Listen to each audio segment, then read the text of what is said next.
ओम शांति। बाबा कहते हैं अभी झूठी माया, झूठी काया और झूठा सब संसार है। क्योंकि जो आत्माएं सतो प्रधान थी वो तमो प्रधान बन गई हैं। तो आत्मा कैसी गंदी हो गई है, आत्मा में विकारों की खाद पड़ जाती है। बाबा कहते योग अग्नि से विकारों की खाद निकालनी है। तो जैसे सोने में जब मिलावट होती है तो उसे तपाया जाता है, तपाकर फिर शुद्ध किया जाता है।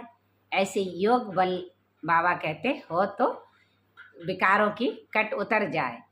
बाबा तो कहते इसलिए घास लेट में अपनी ज्ञान इंद्रियों को डुबो दो, अर्थात भगवान के ज्ञान को धारण करो, मंथन करो।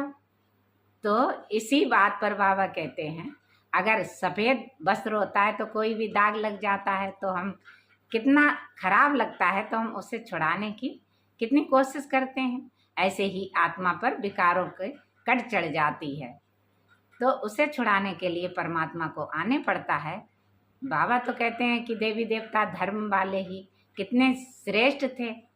तो आदि सनातन देवी देवता धर्म ही श्रेष्ठ धर्म था, फिर वह धर्म श्रेष्ठ कर्म श्रेष्ठ था। अब वह धर्म कर्म दोनों ही भ्रष्ट हो गए। तो आत्मा की चढ़ती कला थी, जब श्रेष्ठ थी तो चढ़ती कला थी, उतरती कला थी तो भ्रष्ट होती है।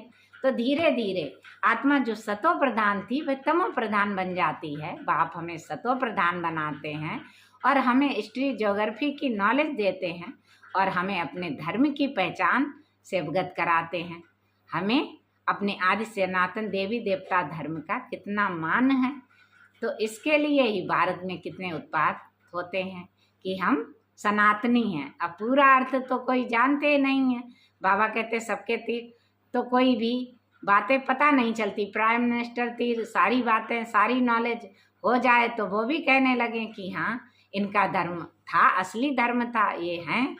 तो उसी अनुसार कार्य करने में बाबा कहते हैं सब तो लगने ही पड़ते हैं।